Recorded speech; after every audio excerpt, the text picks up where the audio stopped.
एक औरत अपने 3 माह के बच्चे को डॉक्टर को दिखाने आई कि डॉक्टर साहब मेरे बच्चे के कान में दर्द है। डॉक्टर ने बच्चे का मुआयना किया और कहा वाकई इसके कान में इन्फेक्शन हुआ है, और नोटपैड उठाकर कुछ दवाई लिखी और रुखसत किया। डॉक्टर के पास बैठा एक शख्स यह सब चीज़ें गौर से देख रहा था। जब औरत जाने लगी तो उस शख्स ने आवाज़ देकर उस औरत को रोका। वह रुककर पीछे देखने लगी जैसे कुछ भूल गई हो। उस शख्स ने कहा, बहन जी आपका बच्चा 3 माह का है जो बोल भी नहीं सकता, तो आपको कैसे पता चला कि इसके कान में तकलीफ है? वह औरत मुस्कुराई और उस शख्स की तरफ रुक करके कहने लगी, भाई जी आप कान की तकलीफ पर हैरान हैं, मैं इसकी रग रग से वाकिफ़ हूँ। यह कब रोता है, कब जागता है और कब सोता है, मुझे इसके सारे दिन का शेड्यूल पता है, क्योंकि मैं माँ हूँ।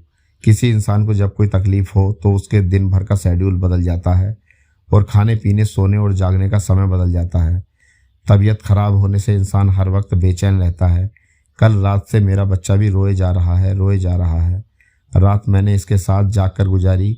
सुबह को मैंने गौर किया तो बच्चा जब रो रहा था तो साथ ही अपना नन्हा हाथ अपने नन्हे से कान की तरफ ले जा रहा था।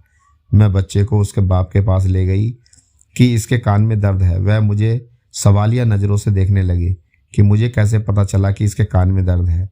मैंने बच्चे के कान पर हाथ रखा तो बच्चा और ज़ोर से रोने लगा और मैं भी बच्चे की तकलीफ़ देखकर रोने लगी। अपने बच्चे की तकलीफ़ बर्दाश्त नहीं कर सकी क्योंकि मैं माँ हूँ, और चली गई। और वह शख्स भीगी आंखों से देर तक सोचता रहा कि ये औरत 3 माह के बच्चे का दुख दर्द समझ सकती है, और मैं रोज़ाना माँ से कितनी बार झूठ बोलता हूँ और वह यकीनन मेरे सारे झूठ जानती है क्योंकि वह माँ है। वह शख्स कहता है कि तब से मैंने माँ से कभी झूठ नहीं बोला। दोस्तों, माँ हमारे लिए बहुत सी चीज़ों को कुर्बान कर देती है और हमारे लिए कितनी परेशान होती है। जब बचपन में हमारी तबीयत ख़राब होती थी तो उनकी रातों की नींद हराम हो जाती थी। पूरी पूरी रात हमारे लिए जागती थी। ठंड के मौसम में जब कभी हमारे पेशाब से बिस्तर गीला हो जाता तो खुद उस जगह सोकर हमें सूखे बिस्तर पर सुलाती थी ताकि हमें ठंड न लग जाए। और भी बहुत सारी कुर्बानियाँ हैं उनकी, हम पर जितना बताया जाए हर शख्स इससे अच्छी तरह वाकिफ़ है। लिहाजा जब हम बड़े हो जाएं तो उनकी कुर्बानियों को ना भूलें, उसको कोई तकलीफ़ ना दें, हमेशा खुश रखें, उसकी ज़रूरतों का ख्याल वैसे ही रखें जैसे वह बचपन में हमारा रखती थी। माँ के कदमों के नीचे जन्नत है।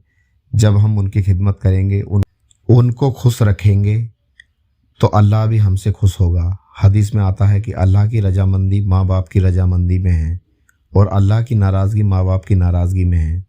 यानी जो शख्स यह चाहता है कि अल्लाह उनसे खुश रहे तो उसे चाहिए कि वह अपने माँ बाप को खुश रखे, और जिस शख्स से उसके माँ बाप खुश नहीं, अल्लाह ताला भी उससे खुश नहीं।